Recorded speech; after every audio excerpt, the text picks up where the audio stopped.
Sur un banc, un homme d'une soixantaine d'années et sa femme étaient assis. L'homme, un paysan, était coiffé d'un gros bonnet de laine. Il avait relevé le col de son pardessus et fumait. La femme, toute petite, était enveloppée d'une grande frileuse noire. Ils ne bougeaient pas, leurs baluchons à leurs pieds. « Que se passe-t-il donc » interrogea Cripure.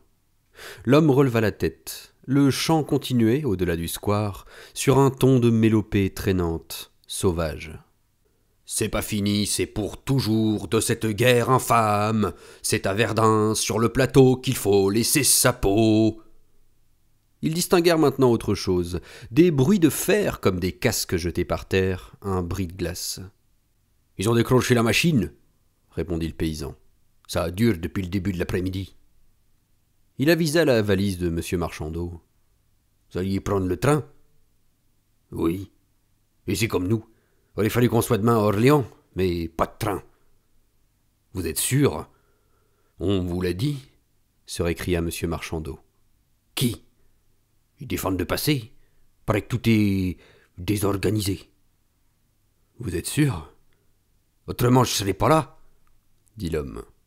Il ajouta « Et avoir fait 8 kilomètres à pied pour se rendre à la gare, on s'est mis en route aussitôt la dépêche reçue. » Il resta un moment silencieux et demanda « Vous aussi, vous alliez voir le vôtre ?» La main de M. Marchandeau chercha le bras de Cripure. « Oui. Il est blessé aussi ?»« Oui, » répondit M. Marchandeau en laissant retomber son menton dans son col. « Le nôtre, » continua le paysan, « on ne sait pas ce qu'il a. Mais pour qu'ils aient envoyé une dépêche, cochon, avoir donné son or et tout, hein ?» La femme ne disait rien. Elle paraissait ne rien entendre. Recroquevillée dans sa frileuse noire, elle avait l'air d'un gros chien qui somnole. « Avançons !» dit Cripure en tirant M. Marchandeau par le bras. « Allons-y quand même. Tout n'est peut-être pas perdu. Il faut lutter. »« Bonne chance !» murmura le paysan. Tout n'allait-il plus dépendre que de la chance ? Le cœur de Cripure battait follement. « Un peu de bruit le soir autour des trains de permissionnaires, » avait dit Forel. Alors ça n'était pas tout de même fini ? Et Amédée, il était là-dedans ? « Prenez mon bras, mon cher. » Était-ce pour aider le chancelant M. Marchandeau ou pour se rassurer soi-même ? Sur la place, la foule grouillait et du fond de la gare, de l'autre côté, les cris, les sifflets. « À mort ! À mort !»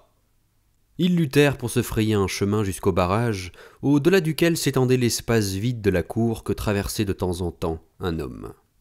Cripure dominait cette foule en colère, et à la manière dont sa tête dépassait, ceux qui venaient derrière pouvaient croire qu'on le portait en triomphe. M. Marchandeau avait lâché son bras et le suivait, embarrassé par sa valise, par son chapeau qui lui glissait sur le front, et Cripure faisait des efforts désespérés pour se retourner, l'encourager. « Un petit groupe de gradés, il me semble, se tient, n'est-ce pas, sous la marquise, et observe. L'important... » Une bousculade l'interrompit.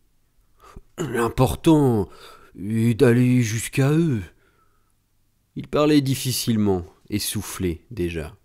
Les uns le poussaient, d'autres, en reculant, venaient le frapper en pleine poitrine.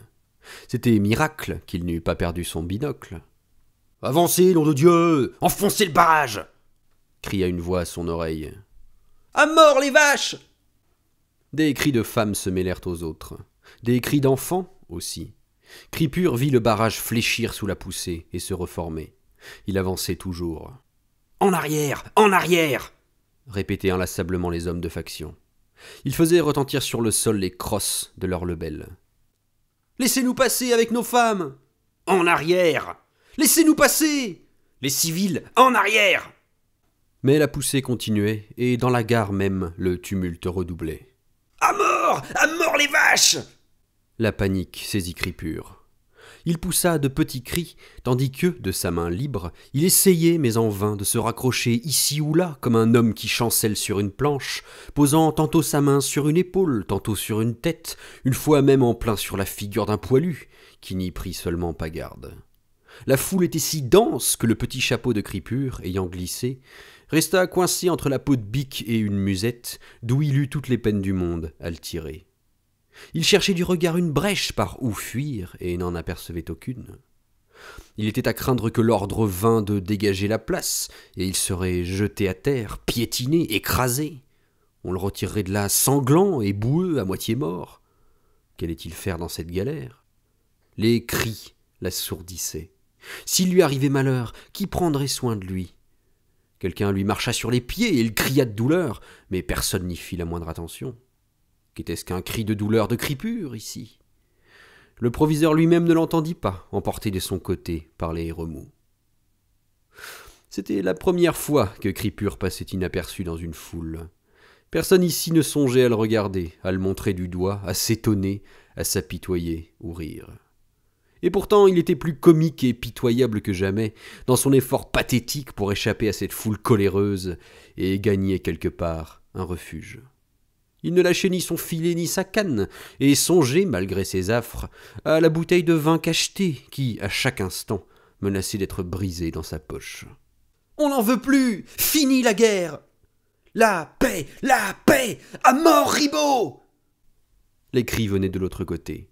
Ici, on les reprenait, mais il s'agissait surtout d'enfoncer le barrage, d'obtenir ou d'imposer qu'on permît aux femmes et aux enfants d'accompagner leurs maris et leurs pères jusqu'au train. À quoi répondaient inlassablement les hommes de garde. « En arrière! Les civils ne passent pas !»« Enfoncez le barrage !»« En arrière !» Et la bousculade continuait. « C'est du nouveau, ça !» murmura un poilu. Une femme en cheveux se serrait contre lui. « Va-t'en voir !» Il interpella un factionnaire. « Qu'est-ce que ça veut dire, tout ça ?» L'homme ne répondit pas. C'était un jeune, pâle d'énervement sous le casque. « T'es sourd ?»« Passez, » dit le fonctionnaire. « Vous, pas votre femme. » La femme se serra plus fort contre son homme. « Répète un peu ?»« Les civils ne passent pas. » « Sans blague ?» L'homme regarda à droite, à gauche, comme pour appeler un témoignage. La jeune femme baissait la tête, cachait ses yeux. Sa main parcourait l'épaule du soldat. « Lulu, mais tu te rends compte ? Non mais tu te rends compte ? En arrière !»« Toi, ta gueule !»« En arrière !»« Mais vas-y !» cria derrière lui une voix de stentor. En même temps, il reçut dans le dos une bourrade. « Mais marche ! Fous-lui ta main sur la gueule au petit jeune et passe avec ta femme !» Celui-ci dépassait les autres de toute la tête. Agitant les bras, il faisait des signes à des camarades perdus dans la foule. « Faudrait qu'on fasse comme les Russes !»« Seulement, » dit quelqu'un, « les types sont cons, ils se battent entre eux, à cause des mouches. »« Mort aux vaches !» Le cri fut repris par des dizaines de voix. Un sergent intervint. « Ça va !» dit-il. « Vous auriez pas bientôt fini ? Passez sur le quai !»« Avec nos femmes ? » ?»« Non. »« Alors non aussi, on reste. On veut pas, on l'embouteille !» Le sergent haussa les épaules. « Vous compliquez !» La foule poussait toujours. « On passe, oui ou non ? » ?»« Pas les civils !